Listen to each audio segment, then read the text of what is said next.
Alright, this is actually recording 4K 60 after the firmware update in video. I'm not going to even edit it. Pretty crazy. I don't see anything wrong with the autofocus. It's nailing that bird every time. This is 4K 60 with the 600mm f4 lens with a 1.4x teleconverter, putting it over 800mm. R5 Mark II through the rain. And this is after the firmware update.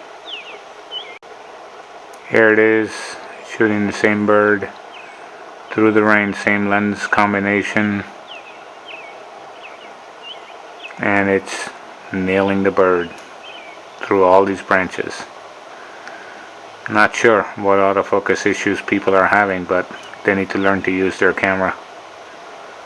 It's pretty clear they don't know how to use it. This is firmware version 1.0.3 on the R5 Mark II.